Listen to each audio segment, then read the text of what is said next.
Raku is the son of the Yakuza who made a promise to a girl that he will marry her when he was young. Years later now, his father is forcing the stupid virgin to date a gang lord's daughter. However, one day 4 girls show up, all claiming that they were his first love, and all want to touch his sausage. It all starts with a trip down memory lane, where Raku remembers promising to marry his first love. Afterwards, he puts on a budget-friendly adaptation of Ratatouille before serving the worthless delinquents in his father's Yakuza army. As they all applaud his talent and promise to remain loyal when he takes over as the new Yakuza boss, he reminds them of his plans to finish school and become a positive influence in society. Just then, his dad comes out to remind him of a very important conversation they need to have in a few days. Minutes later, his thugs drop him off at school, and Ryu uses that opportunity to remind him of a powerful rival gang that recently started causing trouble so he can be careful. On his way to class after that, Raku wonders if his family is the reason he has never gotten his nuts drained, but then he remembers the locket from his first love and decides to remain hopeful. Just then, a chick named Kurosaki realizes that she is running late and decides to jump across the school walls. Upon seeing her cakes in the air, Raku prepares himself for a mouthful of kitty, but gets his face cracked by her knees instead. After using his back to break the fall, Kurosaki apologizes and runs off before he can even say a word. In class moments later, his friends, Shu and Onodera, get worried about the nosebleed, but he tells Onodera not to worry because it isn't his first time getting a concussion right after breakfast. She then decides to get him a band-aid and refuses to take no for an answer, so he lets her apply it and spends the following minutes daydreaming about loving her. The next moment, their teacher walks in and introduces a new transfer student, who turns out to be none other than Kurosaki. After all the guys lose their senses to how beautiful she is, Raku locks eyes with her and asks why the school is admitting unhinged psychopaths. She gets upset by his outburst and calls him a pathetic crybaby for still complaining about taking a knee to the face. Pissed off by her attitude, he tells her to go back to whatever psych ward she escaped from and receives a punch that shows him what a near-death experience feels like. To make matters worse, they end up sitting beside each other, so Raku decides to focus on finding his first love again, but then he realizes that the locket is missing. After remembering that it's Kurosaki's fault, he waits until after classes to tell her that she has to help him find it. As Onodera hears him talking about it, Kurosaki asks what it looks like, so he describes its shape and Onodera becomes intrigued by it. Before he can ask why, the teacher says Kurosaki is his new partner and sends them both to the school's pet sanctuary. In class the next day, he notices that she is still struggling with the Japanese lessons and stops her afterward to hand over his notes, but she tells him to mind his business because she would rather stay dumb than learn from an incredibly ugly peasant like him. While looking for the locket later on, he asks why she suddenly decided to transfer to his school, and she says it is because of her dad's work. He then asks what her dad does, but she tells him to stop asking stupid questions and decides to leave. As she walks away, he gets captivated by her scent because he knows it from somewhere, but after thinking for a couple of minutes, he gets distracted by the war between his dad's thugs and the rival gang. After classes the following day, she meets him already searching for the locket again and completely loses it before telling him that everyone now thinks they are dating because of the amount of time they spend together. She further asks why he won't just get over the stupid locket and asks if he is one of those pathetic mommy's boys that can't sleep without a lullaby. But he gets pissed and tells her to stop coming if she is too stupid to understand that the locket is valuable to him. The next afternoon, he continues the search alone, but Onodera interrupts and tells him that Kurosaki asked to see him. When they get to the meetup spot, he looks around for her and almost gets his skull split open before seeing that she found the locket. She quickly leaves, so Onodera explains that she actually stayed back the previous day to find it. She further asks why it is so important to him, so he tells her about the promise with his first love, and says he is considering throwing the locket away since the promise was made at a time when he barely even understood what love is. Onodera then tells him not to go back on a promise because the girl that gave it to him is probably also waiting for their reunion. He gets shocked and almost thinks it's her, but after convincing himself that it is just not possible, he thanks her for the advice and decides to hold on to the locket. Later that evening, Raku's dad calls him for that talk he mentioned the other day and says he has to make a sacrifice to maintain peace between their clan and the rival gang. After he explains that Raku now has to date the daughter of the gang's boss, he reluctantly agrees, but then he hears Kirasaki's voice and realizes that the familiar scent is all the gunpowder her family of felons bathes in every day. Kirasaki, who is still trying to argue her way out of a forced relationship, then receives the shock of a lifetime when she sees that the fool she has to date is her current arch-nemesis. As soon as they both refuse to be in a relationship, the thugs from Kirasaki's gang pull up and think she has been kidnapped by Reku. After his Yakuza thugs also show up and draw their weapons, both of their dads tell them to chill out and claim that both of them have been secretly clapping. The next moment, Ryu and the others break down in tears while expressing how happy they are to see that Reku has finally found love. After the leading gang member, Claude, also breaks down and tells Kirasaki how proud he is, Reku tells them that he would never date such an ugly lunatic, and Kirasaki also refuses to be anywhere near him. Just then, Reku nearly gets his brain blown out by Claude, and Ryu tries to chop Kirasaki in half before they all ask if they are actually in a relationship. Realizing that their answer is the difference between seeing another day, they both apologize for playing a mean prank and say they are actually obsessed with each other.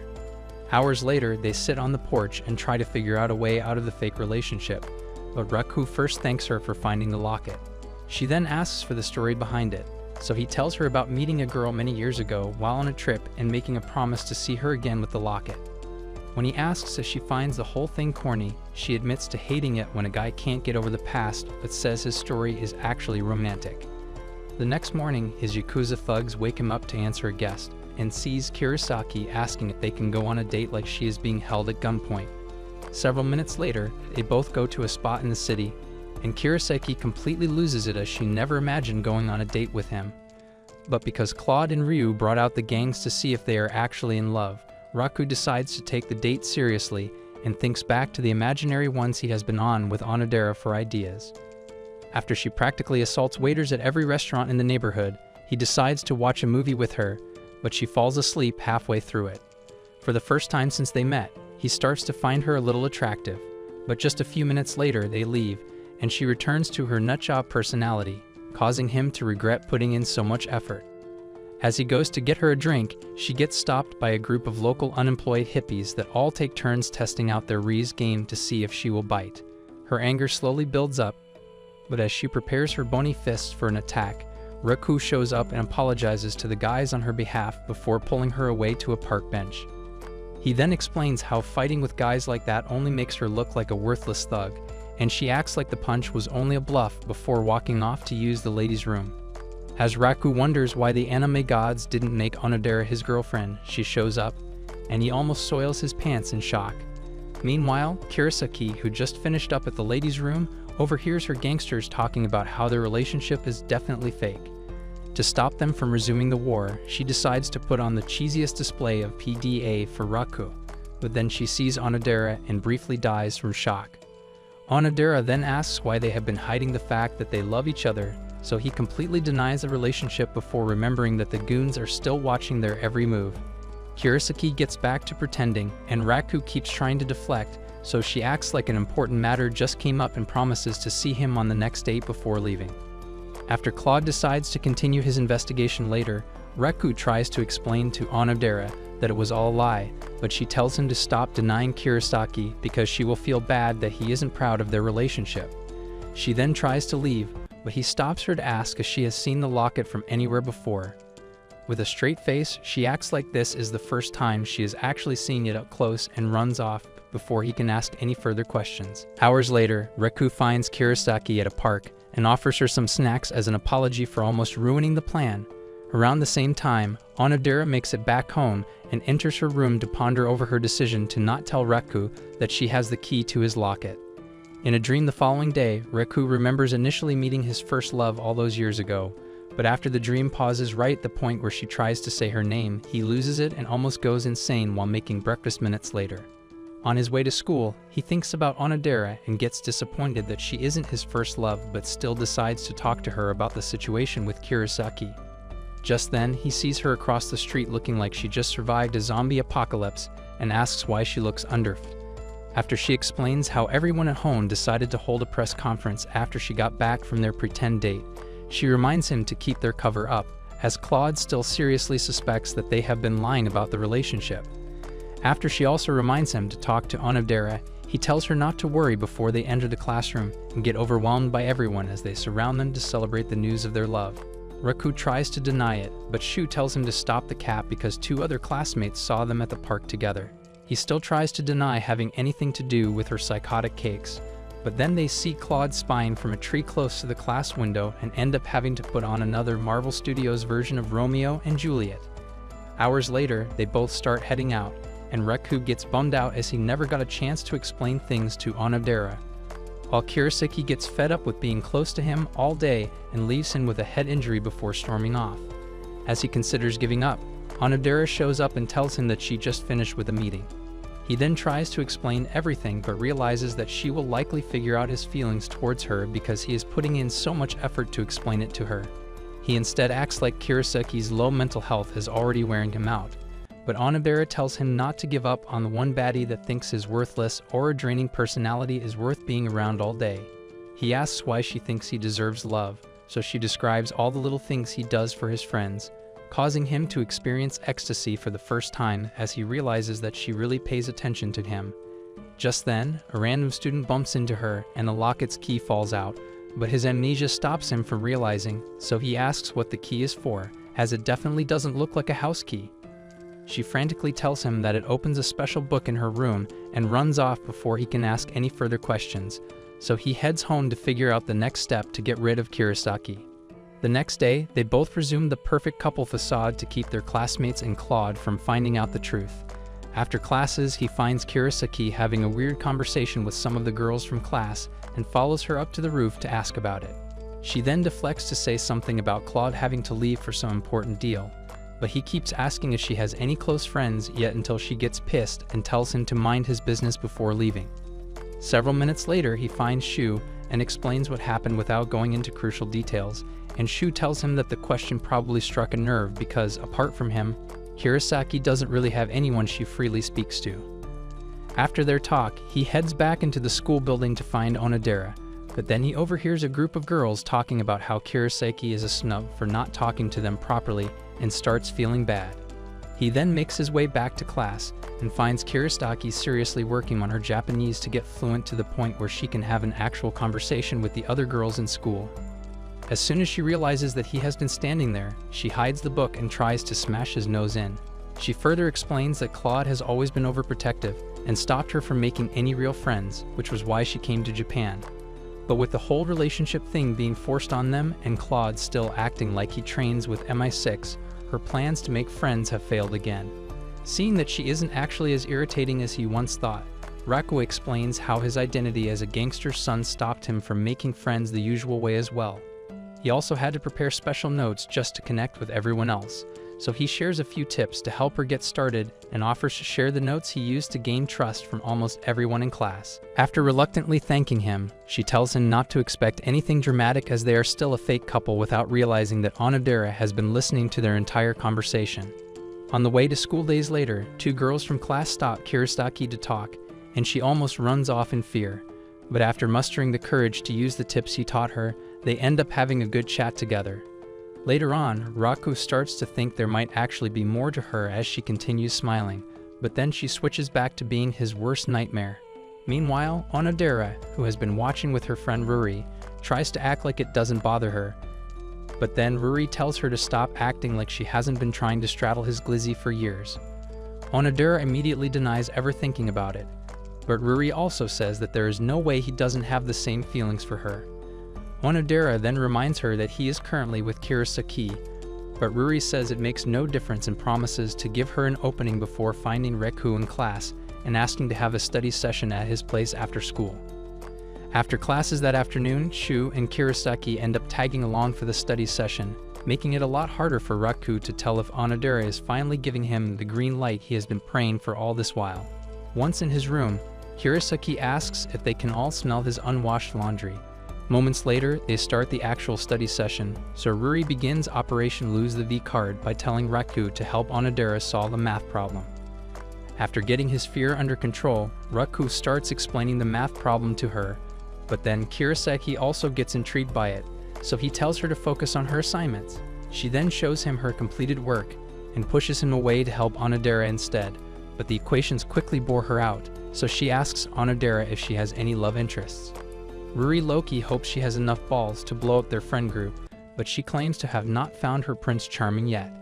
Kurosaki also says she can't wait to experience true love, but after realizing that she just blew their fake relationship story, she and Raku pretend it was just a dumb joke. Shu then tries to ask if they have finally done the unholy deed, but Raku drags him out and decides to come clean about everything. Surprisingly, Shu claims to have known the entire time and shocks him even further by saying it's the perfect time to confess to Onodera because she has feelings for him. Back in his room moments later, he tries to wrap his head around everything, while Ryu and the other thugs decide to help him and Kurosaki take things to the next level. Several minutes later, he leads Kurosaki out to a storage building and explains how Raku asked for their help getting a special tea. Upon getting there, she refuses to enter and tells him to go alone, so Ryu and the others throw them both in and lock the door. Realizing what their plan is, Raku tries to tell her not to worry, but she suddenly squeezes her milkers into his back and tells him not to look. Out of curiosity, he does and sees that she is scared, so she first dislocates his jaw before admitting that she fears dark, closed spaces more than the bullets her family wastes every day. As she continues holding onto his back, he takes a closer look and realizes that she can actually pass as a hottie if she wasn't such a classless thug. She eventually sees a ladder and tells him to climb out first as she is still too weak to do it. But he decides to stay because she will likely have a heart attack being all alone. To make herself feel better, she suggests talking about random stuff and asks what he thinks of Onodera. Fearing that she already knows about his obsession, he tries to find the right words, but she starts talking about how she could be a really good friend to Onodera. He then supports everything she says so she won't be able to tell he likes her. But then she changes the topic to why everyone is so obsessed with whether they have kissed each other or not. Before he can even answer, she explains how she would rather chop off her mouth than lock lips with someone as ugly as him. After minutes of cussing each other out, she gains enough strength to leave but accidentally trips and ends up within inches of his face. As they consider locking lips for the first time, the half-brained gunslinger slams the door open and threatens to blow Raku's nuts out if he even thinks about it. As they try to explain, Onodera shows up and gets extremely embarrassed before running away with Ruri. At school the following day, Raku gets a drink and wonders how Onodera feels about what happened, but then he overhears her having a conversation with Ruri and gets curious about her key. Just then, Ruri says something about a promise Onodera made with a boy 10 years ago, and Raku barely believes his ears as it sounds a lot like the story of his first love. While Ruri decides to help Onodera get closer to him, he decides to figure out the truth behind her key. At the pool later that day, Kurosaki promises to help Ruri's team for the swim meet they have planned for tomorrow, but Raku gets pissed and asks why she called him despite knowing that it's an all-girls team. The next moment, Onodera shows up with her glistening plot perfectly snatched up by the swimsuit, and Raku loses it as he never knew she looked that good under the uniform. After Kurosaki attacks him for staring like a creep, Shu shows up to obsess over how good the girls look. But after Ruri's horizontal midget physique ruins the mood, she forces him into the water before committing attempted murder. She then tells Raku to help Onodera learn how to swim, and Kurosaki offers to join in moments later. After Onodera thanks them for taking the time to teach her the basics, Shu offers to apply some sunscreen on Kurosaki and gets his insides reorganized by Ruri. While Raku wonders why Claude didn't also attack him, the cultured bodyguard loses half of his brain cells to Kurosaki's beauty and struggles to regain his focus. To get Onodera's lesson started, Kurosaki jumps into the water and swims like a mermaid on steroids without realizing that Onodera barely knows how to float. Raku tries to help Onodera learn how to stay afloat, but being so close to her milkers and holding her soft hands causes his mind to drift into another plane of existence. They end up having to take a break, and he tries to apologize, but Onodera tells him not to worry and even offers to get him some tea as a thank you for trying to teach her. As soon as she leaves with the others, he spots the key and decides to finally figure out the truth by checking if it will open the locket. Just as he realizes that it isn't the same key she usually carries around with her, they all get back and ask why he is holding the key to the girls' locker room before tying him up to protect Onodera. He explains that it is all a misunderstanding, but they refuse to listen and try to leave until Onodera stands up for him. Although they decide to forgive him, Ruri says he has to spend the rest of the day teaching Onodera how to swim and apologizes to Kurosaki for stealing her boyfriend. Kurosaki then takes a moment to get into character, and that causes Ruri's suspicions about their relationship to increase. The next day, she and Onodera find both of them arguing by the pool and wonder how they can hate each other and still put on a corny love act in front of everyone in class. As the girls get ready to swim, Raku tells Ruri that Onodera only learned to use the kickboard, but she says it won't be a problem as the pool is not deep to the point where she could actually sink. The next moment, they hear the other students screaming about someone sinking and see that it's Kiristaki. Without giving it a second thought, Raku jumps in and manages to pull her out, but she remains unconscious, which makes him the best option, so he reluctantly leans in for the mouth-to-mouth right before Kiristaki wakes up. In the locker room minutes later, Ruri sees Onodera holding the actual key and tells her to stop holding on to a promise from the past when she has a real relationship to fight for. Meanwhile, Shu finds Raku and asks if he saw any chick with melons bigger than Kiristaki, but she overhears him and knocks them both into the water. During lunch the following day, Ruri and Onodera get shocked upon seeing that Kiristaki brought their entire family's net worth in food. When they ask about her family, she quickly deflects and apologizes for getting disqualified from the swim meet. After Ruri tells her not to worry about it as long as she is safe, she tells them that Raku was definitely behind whatever happened to her legs in the water and swears to make him pay. They then explain how he actually saved her, but she refuses to believe that an ugly wimp like him is actually capable of something so manly. After eventually convincing her, they make her promise to thank him. But when she finally gets the chance to talk to him about what happened, he misunderstands and thinks she wants him to keep her love handles secret from everyone. After a nasty slap, she tries to thank him again by offering him a snack, but he thinks she wants to poison him and ends up getting attacked again.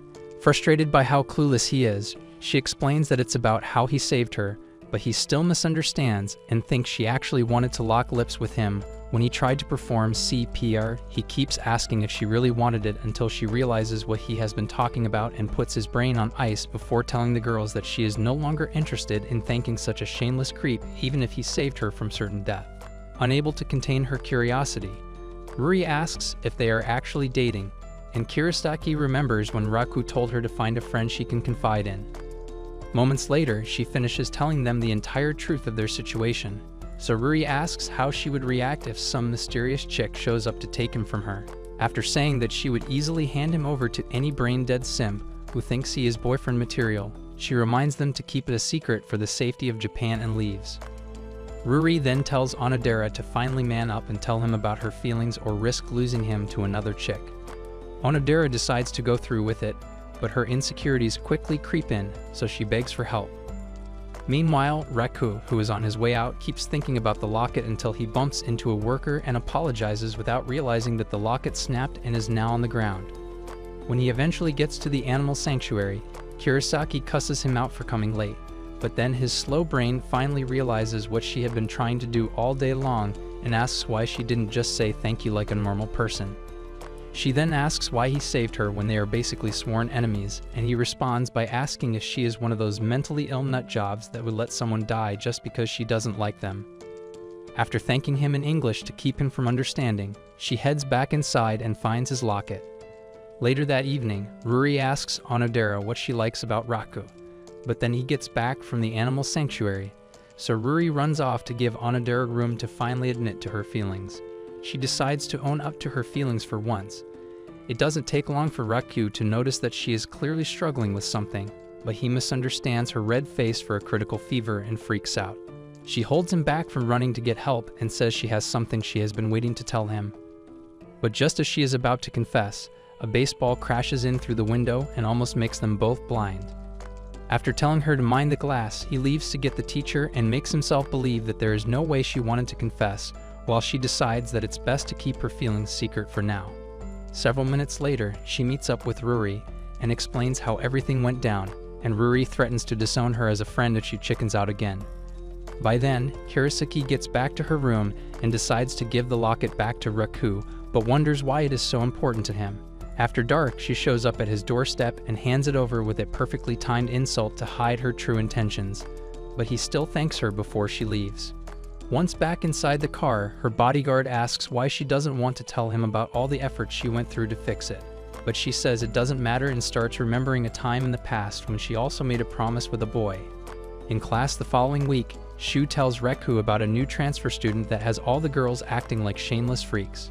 Just then, the teacher walks in and introduces Shugumi, and he suddenly hugs her and expresses how excited he is to finally see her again.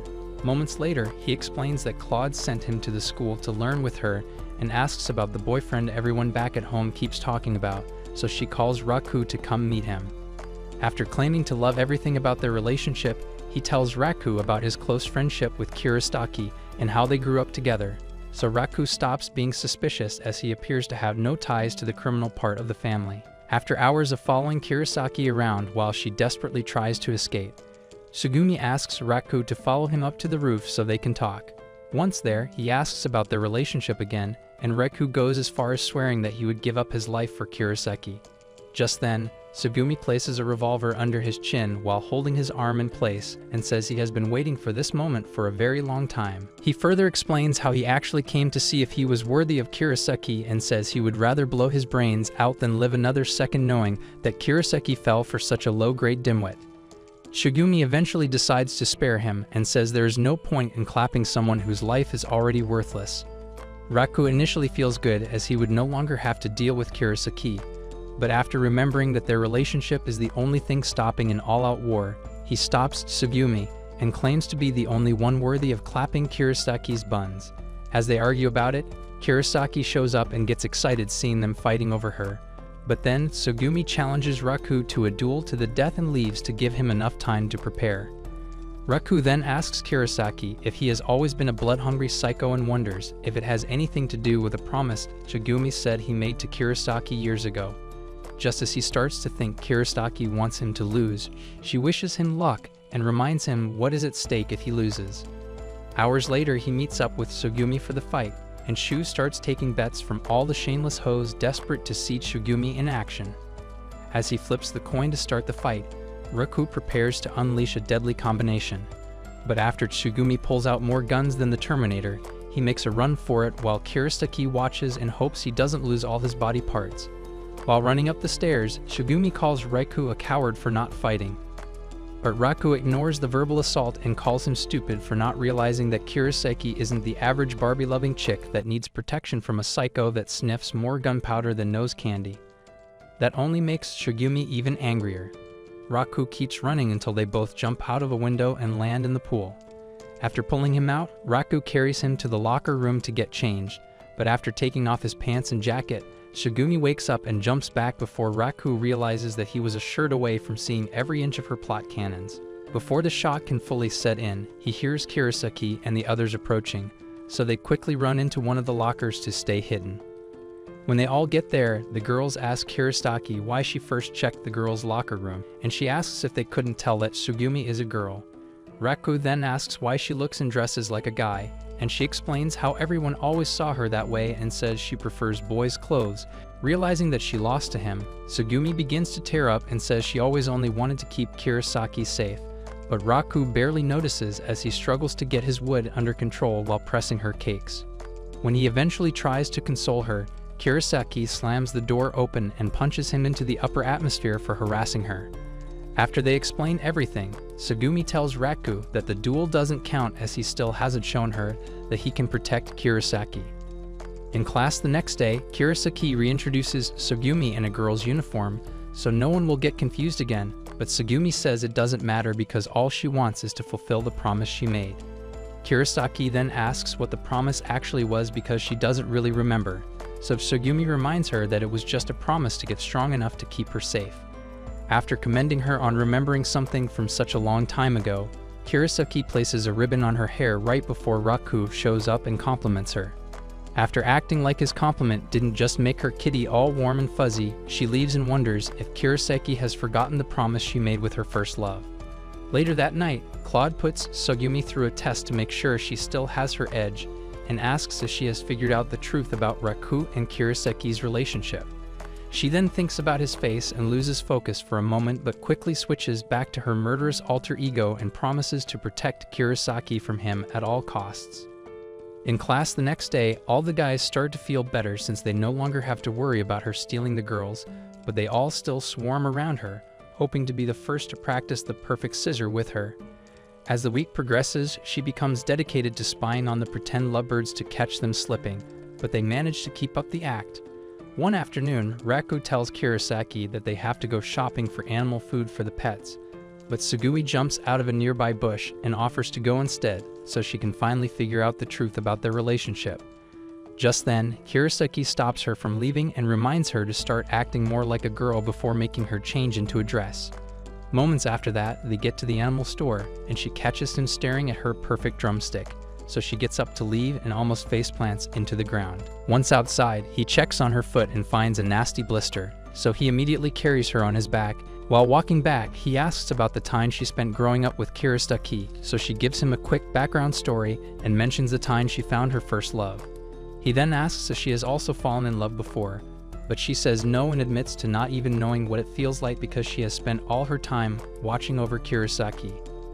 As he explains what love usually feels like, she starts to realize he has been making her heart skip a beat and tells him to stop talking. That night, Claude makes her sit through the gun test again, but this time, the mention of Raku's name trips her up. At school the following day, she tries to focus on hanging around Kurosaki, but every time Raku shows up, she freaks out and becomes frustrated by her feelings. Later that day, she explains what has been going on to Kurosaki without saying that Raku is the one pulling her heartstrings, but her slow brain causes her to think all the years of being a hitman are finally catching up to her. She then meets up with Claude to ask for advice, but the psychotic PDF tells her to get some professional advice. When she decides to tell Shu about it, he figures out that it's about Raku and almost gets his head blown off for laughing. Later on, she meets up with Onodera and Ruri, who finally explain that she has fallen in love. After Onodera uses a sizzling slap to the face to stop Ruri from blabbing about her love for Raku, Sugumi finds Kurosaki and explains everything to her. She also uses that opportunity to remind her of the boy she first fell in love with 10 years ago and says that they made a very important promise to each other. Raku then shows up to ask what they are talking about and almost becomes a shooting target, as Sugumi still loses control whenever he is around. After school, Kurosaki heads straight into her room to find anything from the past to remind her of the promise and stumbles upon an old diary. She opens it and reads about the time her first love protected her from a wild dog and spent weeks in the hospital healing from a head injury. She then quickly reads through the rest, hoping to see what the promise she made to him was, but after getting to the last page and not finding anything, she gets frustrated. Just then, something slips out from the diary, so she takes a look and finds what looks like a locket key. After taking a closer look and realizing that it might be connected to her first love, Sugumi becomes an alternate dimension Peter Parker just to ask why she hasn't come out of the room. Kurosaki then tells her to do some research on the place where she met her first love and asks if there is a car ready for tomorrow, but Sugumi reminds her of a camping trip they have to go on. Once at school the next day, she tracks Raku down and asks if he knows what team she was paired with before joining Sugumi, Onodera, and Ruri to create a plot sandwich with him stuck in the middle thanks to Shu. To make matters worse, Ruri keeps pushing Onodera into him, and he ends up on both Kurosaki and Sugumi's thighs. At the campsite later on, Kurosaki joins a bunch of girls to sort out a task from the teacher and tries to carry a bowl of hot water to the other side, but she gets distracted by the thought of who her first love is and trips. After the water almost melts off Raku's scalp, he pulls back his hair and she sees a scar on his forehead before he also sees the key on her neck. She then asks where he got the scar, but he can only remember getting it from an animal, so she tries to convince herself that her first love is definitely not him. But after considering the fact that her key might be the one that opens the locket, she turns red and leaves to get her emotions under control. Moments later, they all get to their room, and Shu immediately suggests playing a game where the girls strip if they lose, but after Ruri spends a couple of minutes beating him to a pulp, he decides to tone down the freak show to a simpler game where the loser has to say who their first love is. Aside from him and Ruri, everybody else freaks out and decides to win no matter the cost to protect their secrets. After hours of playing, Kurosaki and Raku end up being the last contenders, but just as Kurosaki draws the last card, the teacher shows up and scolds them for not joining everyone else. They decide to go take a bath, but Raku gets called to the reception to take a call, and Kurosaki spots Claude stalking him. Once at the front desk, he learns that no one actually called him and decides to go join the others in the bath, but Claude swaps the signs at the last moment to make him enter the girls' bath. Just as he settles into the bath, a chick dives in, and he scolds her before seeing Kurosaki and getting assaulted for trying to sneak a peek at her cakes. When he explains that he double-checked the signs, she realizes that Claude is behind it and tries to help him get out, but then Tsugumi and the others show up. She quickly gets him a bowl to hide under and distracts the girls so he can leave through a second exit. But then the teacher and every other girl comes in, so he swims back to hide. As they all start comparing melons and dump trucks, he makes a sound by mistake, and Tsugumi immediately splits the bowl in two, but he quickly dives to the bottom to stay hidden. After Kurosaki helps him hide behind her back and tells the girls about Tsugumi and Onodera's secret crush to distract them, he sees a hole connected to the guy's bath and decides to swim through it, but Onodera blocks it with her vanilla buns in an attempt to escape from the other girls. Kurosaki quickly tries to move her, but when he swims toward the hole, she falls back on him and notices that something is in the water. Kurosaki manages to distract her again and begins pushing him through the hole until she slips and ends up smooching his man buns. Once on the other side, he tells the guys that he was practicing a breath hold, so they tell him to come listen to the girls, but he decides to head back inside for some much-needed rest. Later on, he meets up with Kurosaki to thank her, and she asks if he remembers feeling her lips anywhere special, but he acts like he barely noticed anything, so she heads back inside.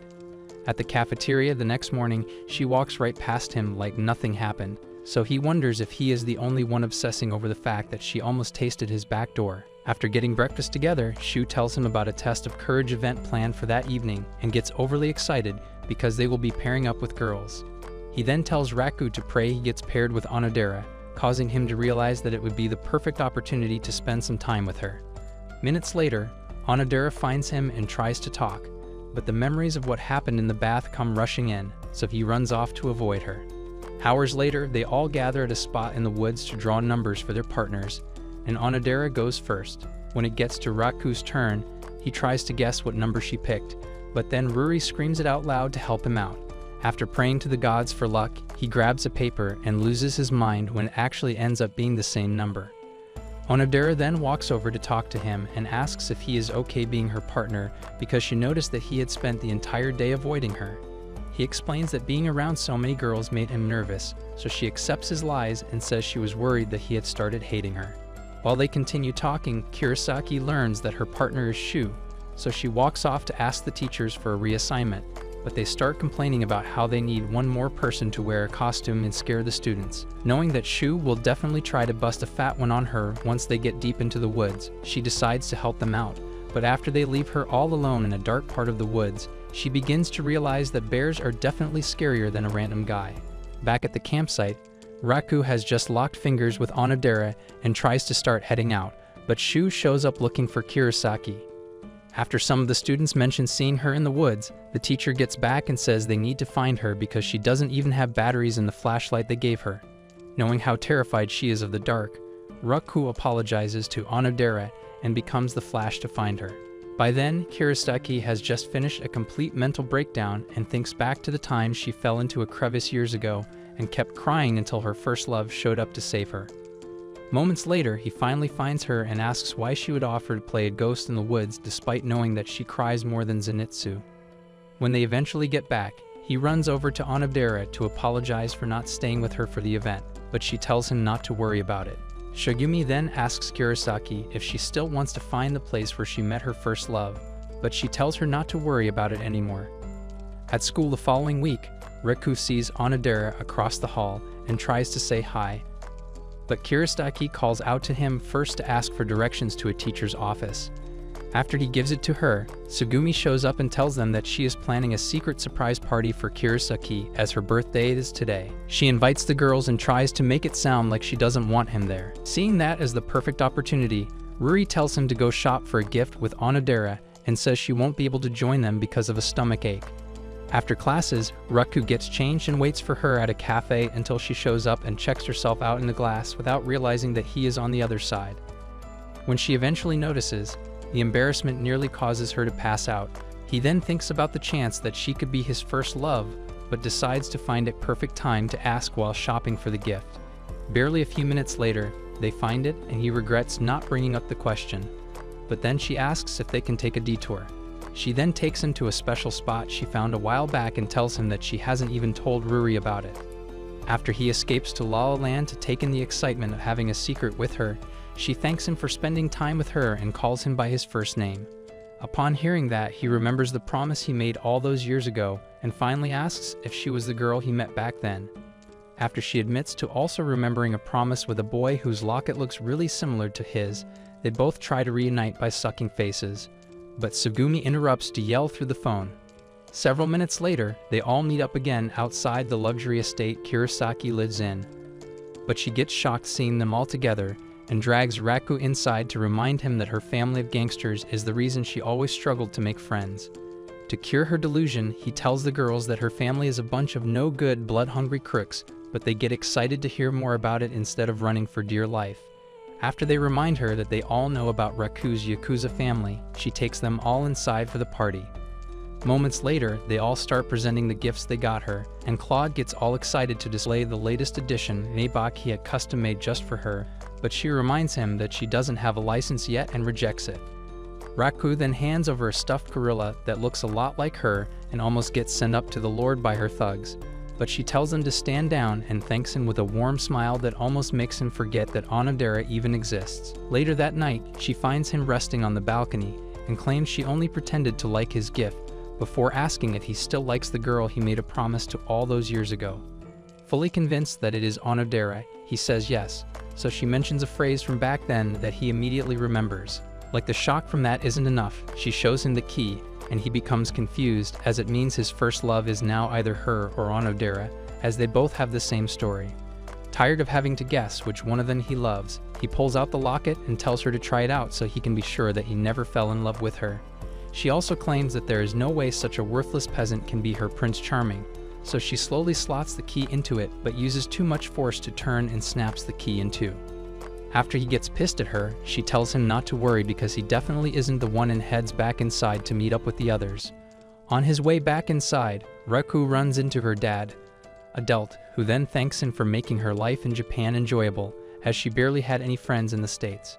When he tries to play it off, saying she has been doing just fine all on her own, he tells him to stop being so humble because their great chemistry started years ago when he first brought her to Japan for a business discussion with his dad.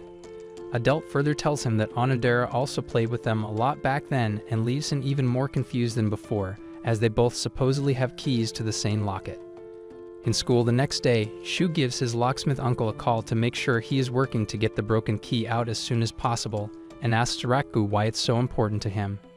After promising to explain it all later, he finds Kurosaki and tells her about the locket getting fixed, but she acts like it's not important. Once in class moments later, he sees Claude stalking them and tries to put on the usual act, but she gets too embarrassed to match his energy, so he reminds her what is at stake. Later on, Onodera finds him watering plants and asks if Kurosaki will be okay to get a sense of his true feelings for her. After getting back to class, the teacher tells them that the pictures from the camping trip are available for purchase, so they all head out to pick out the ones they want. While Kurosaki and Sugumi try to collect every single picture with their faces, Raku and Onodera try to get anyone with a good shot of them together. But after finding one at the same time, they act like the pictures are ugly. After luckily getting a spicy one of Onodera from Shu, Raku starts heading back inside but sees another where she was just about to pop her milkers out. He immediately grabs it to go report to the teacher, but then she bumps into him and it falls on her shoe. As she picks it up, he prays for a quick death but sees that she covered the part showing her, so he snatches it from her hand and makes up an excuse before running off. Later that night, he realizes that there have to be pictures from all those years ago and asks his dad about it. His dad then tells him where he might find one particular photo and says he was the one who asked that it be kept safe because a girl he made a promise to was in it. In class the next day, he wonders why one measly picture was so hard to find, and Shu shows up to ask if he would like to join the groups for another study session at a restaurant after school. He tries to say no, but after Shu points out the fact that Onodera will be there, he changes his mind. At the restaurant house later, Kurosaki's brain overloads with ecstasy as she has never been to a restaurant with friends, but while they all start the study session, Raku completely immerses himself in trying to figure out which of them is the girl he made that promise to. Shigumi eventually notices his absent mind and thinks he is just too stupid to understand a basic problem, so she walks over to explain and loses it when she realizes that he might be falling for her lethal face card. Back at home that evening, Reku finally finds the box his dad told him about and opens it up to find the picture. His hopes of finding his one true love get dashed and take an unexpected turn as he realizes that the chick in the picture is someone else entirely. He immediately tries to find his dad, but the goons tell him his dad just left to handle important business. After classes the following day, he sees Kurosaki trying to wait out the rain and offers to share his umbrella, but she refuses and starts heading out. Although a part of him wishes she would get swept away by a freak flood, he decides to stop her, and they end up sharing the umbrella. Instead of thanking him for being such a gentleman, she decides to spend the entire walk cussing him out until a thunder strike makes her fold like a pretzel. He then decides to wait out the rain under a shed and suggests passing time by looking at the camping trip photos they took. When she finds a nasty photo of herself drooling like a cavewoman, he realizes that Shu must have slipped it in and swears he had no idea about it. But she tells him not to worry because she knows he is too much of a spineless weeb to carry such a picture around. Moments after another series of verbal combat, his dad pulls up and says he has something important to tell him. He first tries to ask about the girl, but his dad stops him and explains that they might have to drop the fake couple act because the girl in the photo is his fiancée, and she is coming back to claim his magnum all for herself. At his place minutes later, Reku demands to know how she is his fiancée, so his dad explains how he had one too many a couple years ago and made that promise with her dad. Reku then tells him to fix it since it's his mistake, but he says it won't be that simple because her dad is not the kind of guy to be messed with. In class the next day, Reku and Kurosaki try to figure out what the new situation means for their families, but then the teacher walks in and introduces Marika, a baddie with a face card that turns all the guys into shameless beta simps. After saying hi to them, she spots Reku and throws herself on his body before saying she is his fiancée. The entire class freezes in shock until Shugumi tells her that he already belongs to Kurosaki, who then pulls him back. He then tells her that he can't marry her because of his relationship with Kurosaki, so she swears to make him happier than the blonde psycho ever will. As Kurosaki pops a fuse, Shugumi pulls a gun on her, but the entire class suddenly gets swatted, and Shugumi comes face to face with more gun barrels than she has ever seen before. After explaining that her dad is the commissioner of police, she then pretends to have gotten weak from all the commotion and drags Reku to follow her to the nurse's office. Once they get there, he asks why she is going this far because there is no way she actually loves and wants to marry someone she hasn't seen in the last 10 years, but she tells him that he is all she has been thinking about. As she starts begging to clean his pipe, Kurosaki and the others listen closely and barge in just as Marika gets herself ready for an intense pounding. He tries to explain that Marika forced him into the position, but they all circle around to curse him before Kurosaki channels her inner Mike Tyson to shatter his jaw. The next morning, Kurosaki decides to apologize to him for being too harsh, but then she sees Marika squeezing her melons into his chest again and hides. Marika then asks to go on a date with him, but he refuses and reminds her that he is still dating Kurosaki. To change his mind, she gives him a glimpse into what will happen if her dad gets pissed, so he agrees to it. On Saturday, he gets to the spot where they agree to meet up and barely notices Onodera and Ruri, who plan to stalk them the entire time. After Marika shows up, they start heading out, and Shugumi, who is also stalking them in a disguise, gets pissed when he fails to notice her. At a fancy restaurant minutes later, she asks why he would choose to date someone as crazy as Kurosaki, but he tells her to stop talking trash about her because she isn't all bad. He further says they could be really good friends, but she says she hates people with long hair and suddenly runs out with him. By the time Onodera and Ruri realize that they are gone, they find a bench to sit on, and he uses that opportunity to show her the photo before asking for what she can remember about that promise. As Kurosaki uses her athlete disguise to creep behind them, Marika tells him to break up with her if he wants to learn the truth. After he refuses and says doing so will make him a selfish clown, she commends him on being a real gentleman and asks why he is doing all this for a pathetic creep that doesn't even know how to spy properly. Kurosaki reveals herself and claims to have just been around the park, but Marika ignores her and keeps trying to kiss him, so Kurosaki takes her anger out on him and leaves. The next moment, Marika also says she has something to do and runs off without her bag. He then grabs it and runs after her before overhearing Honda asking why she is pushing herself so hard despite being sick. After they say something about medication, he walks up to hand over the bag and asks if she is okay. She completely dodges the questions and asks why he is putting up with Kurosaki, so he admits that she has more than a couple screws loose, but says she is someone he can trust. He further says that he can't remember anything about her from the past and asks what he did that made her love him for so long. Just then, he senses a dark energy surrounding him right before Marika implodes and lets her real accent slip out while yelling about all the changes she has put herself through just to make him happy. Upon hearing what she actually sounds like, he recognizes her as a girl named Marie he once played with 10 years ago. Due to her sickness back then, she was kept in a hospital close to where he lived, and he saw her for the first time while climbing a tree beside her window. He then started spending a lot of time with her and bringing over souvenirs from the mountains since she was too sick to play outside. After her dad promised to make sure they get married in the future, she asked for his taste in girls and dedicated herself to becoming exactly that after the last day they spent together. Seeing how shocked he is, she apologizes for trying to force herself on him when he barely remembers anything that happened back then. He then realizes that she really spent all that time making herself better for him and feels bad, so he tries to remember anything he can from the time they spent together. But she tells him not to worry because she now wants him to build new memories with her. As a start, she tricks him to look the other way and steals a kiss on the cheek before running off with Honda. At school the following day, they meet up with Kurosaki and Onodera on the roof, and Reku finally tells them about how they all knew each other back then. After he explains everything in detail, Kurosaki and Onodera ask what the promise was because they still can't remember, but Marika tells them not to worry about it because the fact that she can clearly remember promising to marry him means that she is the one destined to be his wife. Kurosaki tells her not to get ahead of herself as he still barely remembers her, but Marika claps back, saying she is the only one that has kissed him. Just as Kurosaki tries to call her a liar, she sees the embarrassed look on Reku's face and scolds him for having no dignity. While arguing about which of them will make the best wife for Reku, they try to get Onodera's opinion, but Marika stops to ask how she feels about him since she is also connected to his past and might have also made a promise to marry him. After she claims to only see him as a friend, Marika asks if they can become besties.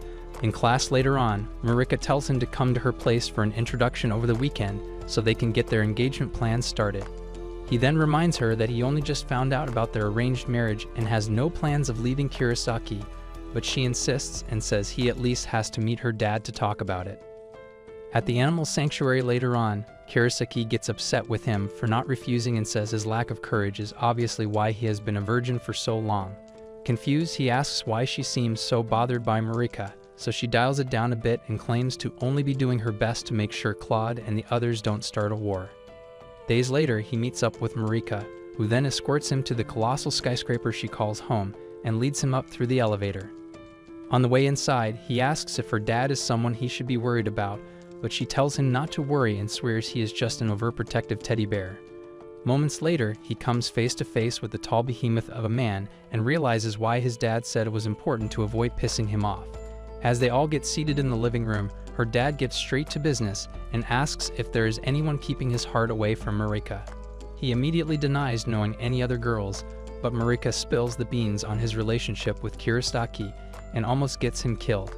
After telling her dad that she intends to become worthy of being his wife, by stealing him from Kurosaki, she leaves so they can talk man to man.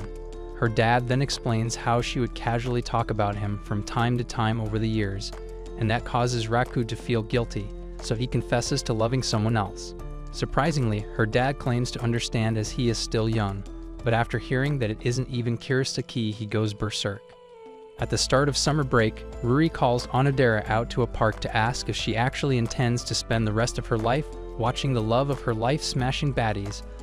But then Onodera tells her that Reku is actually coming over to her place tomorrow. Just before school closed, she told him that her mom needed a part-time worker at the restaurant, and he happily accepted, knowing it would be the perfect opportunity to spend some time with her. Days later, he makes his way to her mom's restaurant, but after hearing her curse a delivery agent for not packaging the goods properly, he starts to reconsider. The expression on his stupid face makes her even more upset, but Onodera finally shows up and explains that he is the part-timer. After saying there is no way his underdeveloped brain can handle even the simplest dish, she takes him into the kitchen and gives him a few minutes to make a basic dish. One bite of it completely erases her hatred, so she asks Onodera when they plan on getting married and commends her on finally bringing home a man that can easily handle life as a housewife. She then leaves Onodera to handle the rest, so she helps him learn all their classics until he asks how she remembers all the recipes. He further asks if she also makes some of the dishes, but she tells him how a simple meal she once made turned the entire restaurant into a biohazard. As they continue talking, she asks if he still goes on dates with Kurosaki, so he tries to put on the act, but she notices and asks if Kurosaki didn't tell him that she and Ruri already know all about their fake relationship. After the shock wears off, he realizes that it's the perfect time to confess his feelings, but due to having balls the size of a pea, he decides to wait for the perfect time.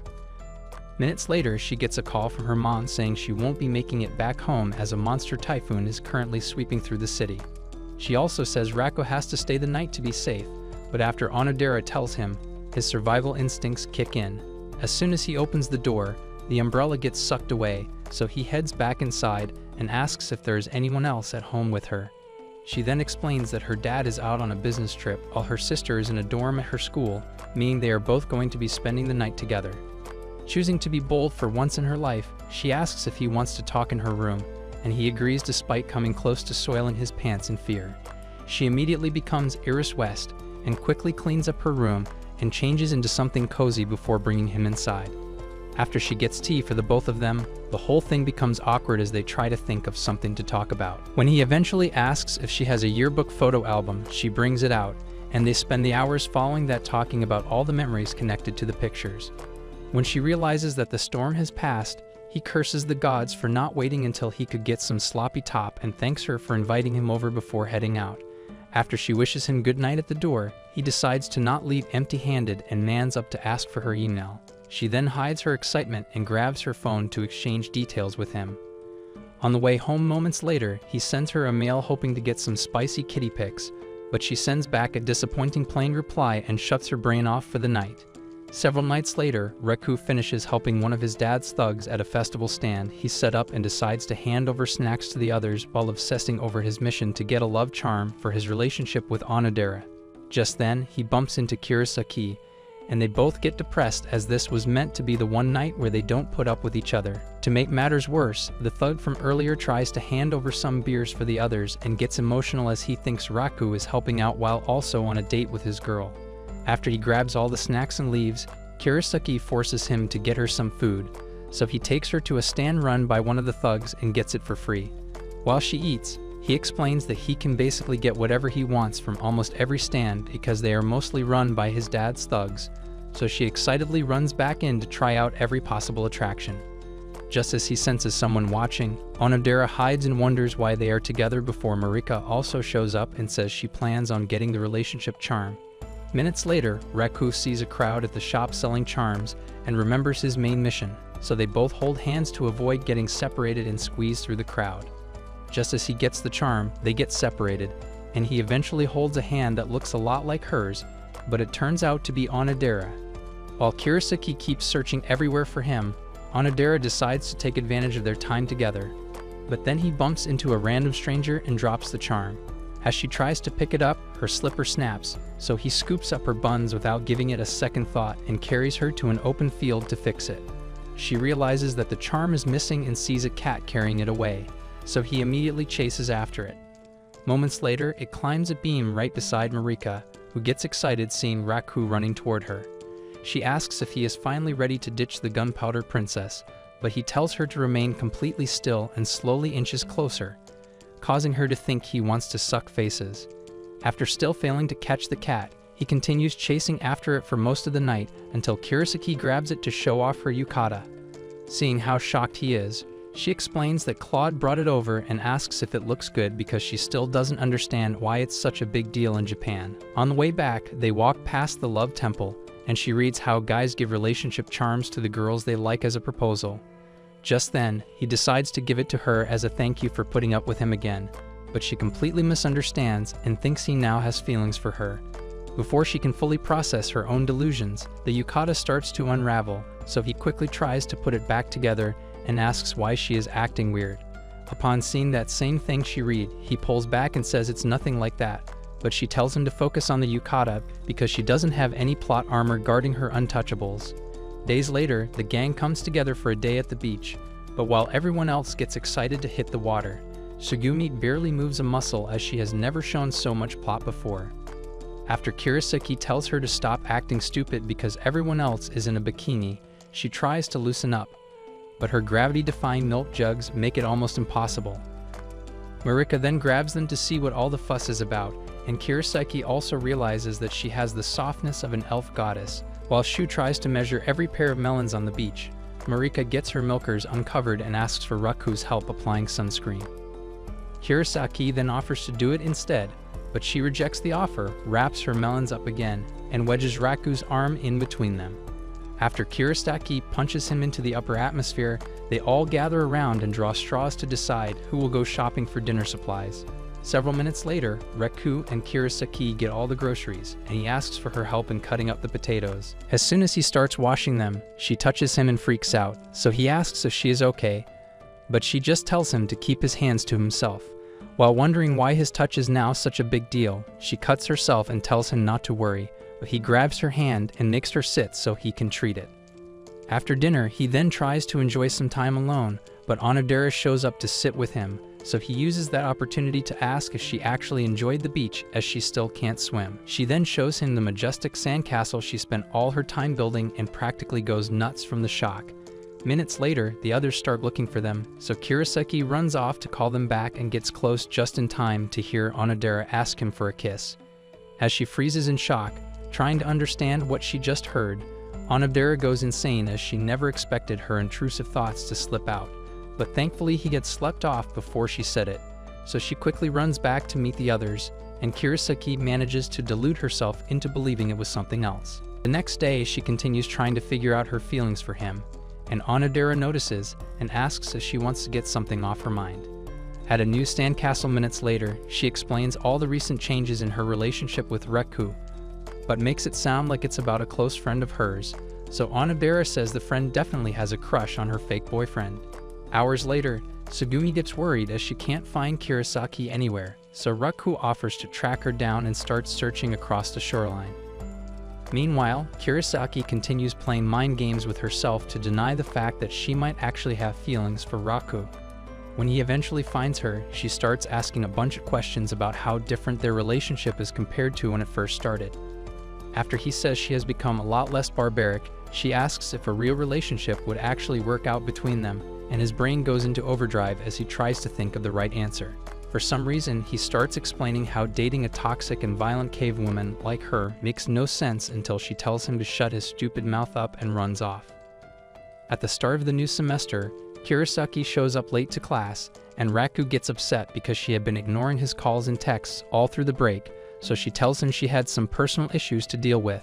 Shu then takes the stand to tell them about the upcoming culture festival and says they will be making a Romeo and Juliet play with Raku and Kurosaki taking the lead roles. Raku puts on the usual embarrassed act, but then Kurosaki straight up refuses to do it. After Shu gives Onodera the role, Marika begs like her life depends on it, but Onodera still chooses to play Juliet, so she backs off and offers to fill in with any other role. Later that afternoon, Shu tells them to get ready for rehearsals, but Raku sees that Kurosaki has already left, so he chases after her to ask why she has been acting strange. He reminds her that they still have to act like a couple to avoid suspicion, but she continues giving him the cold shoulder, so he asks if he did something to upset her. She then tells him to stop acting like they even know each other just because of a fake relationship and walks away. As he walks back inside, she then meets up with the teacher for instructions about the rehearsal. But while talking, she spots that photo Raku seems so tense about and asks why she has it. After the teacher explains what actually happened, Onodera realizes that Raku has always cared about her and becomes distracted during rehearsals. At a certain point, Raku gets pissed at Marika for always interrupting to play Juliet, and Sugumi threatens to shoot her in the head if it happens again. However, Marika asks why she cares since Kurosaki was the one who decided to stay out of it. As Raku remembers how she shut him out for no reason, he decides to give her the same treatment by acting like she doesn't exist, but then Claude shows up to see what he has been up to. The next day, Claude shows up again, looking more murderous than usual, so Raku runs out to find Kurosaki and tells her to drop the traumatizing loner act so they don't end up causing a war to break out. She still refuses and says she doesn't want anything to do with him since they are basically strangers. But this time, her words strike a chord, so he accepts her decision and tells her not to worry anymore because their dads will figure something out. As he further agrees that they are complete strangers with a meaningless relationship, she hits him with a brutal slap that sends shockwaves through every class on campus. After she walks off, he does the same and decides to forget about her, while she takes her anger out on a wall and wonders why she had to speak to him like that. On the day of the play, Kurosaki gets called to join a completely different class since she chose to stay away from anything concerning the play. Meanwhile, as the theater fills up with students eager to watch, Onodera helps the girls with the stage setup. But then one of them trips on the ladder. Onodera jumps in to help and sprains her ankle in the process. With Marika being sick at home, the teacher tells Raku to watch Onodera so she can find someone else to play Juliet. Onodera then apologizes to Raku for ruining the play with her addiction to helping people, but he tells her not to blame herself anymore and runs off. Moments later, he finds Kurosaki and drags her outside to beg her to replace Onodera, but she asks why he wants her to play the role since he hates her. Upon hearing that, he realizes that it was what he said at the beach that caused her never-ending mood swing. He then explains that although he still sees her as a rampaging barbarian, he would never hate her as they already have a good connection with each other. Swayed by his bittersweet words, she decides to stop hating and agrees to play Juliet. Minutes later, she gets on stage and leaves the crowd stunned as she delivers her lines like she was the one behind the script. Raku also goes silent with shock as he never expected her to be that good. But just as it gets to the good part, she forgets the rest of her lines. As they both start arguing about it, the crowd erupts in laughter as they all think it's on purpose, so Shu directs them to go with the flow. Once they get to the next scene, things take a shocking twist as Shu randomly comes up with a new idea to have Tsugumi profess love to Raku. She almost jumps off stage to attack him, but after remembering that the entire school is watching, she decides to play along and still ends up getting dragged out.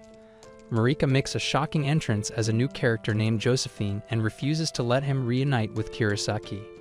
After countless strategies to match her psychosis, he decides to target her weakness and switches to Playboy mode, causing her to completely lose her senses to his RIZZ. Once she gets taken out, he finally tries to meet Kurosaki, but then Claude shows up claiming to be her brother and challenges him to a duel. As Raku runs to escape his attacks, Claude unleashes even deadlier slices to take him down and eventually pins him against a pillar. Not ready to admit defeat, Raku starts throwing every brick he can reach until half the stage collapses on both of them. As everyone watches in shock, Raku climbs out of the rubble and drags himself across the stage to finally reunite with his Juliet. Afterward, they both find a spot outside to share drinks, and he thanks her for showing up despite the fact that she almost ruined the play. She then admits that her actions ever since what happened at the beach have been a little out of hand and apologizes for everything. After he accepts the apology and resets the relationship with the usual verbal assault, they head inside to meet everyone else. While Kurosaki talks with the others in class about her performance, Ruri gets upset with Onodera for messing up her chance to be Juliet and decides to give her one last chance by making Raku get her some ice cream. As he asks for her thoughts on the play, she gets emotional and explains how badly she wanted to be Juliet, so he decides to make her wish come true by redoing the play with her on the roof. With Kurosaki slowly developing feelings for him and Marika joining the fight for his heart, will Raku be able to make a decision, or will he decide to start a harem until they find which key opens the locket? That's it for this video. Leave a comment if you liked it, and don't forget to turn on post notifications after subscribing to see our next recap.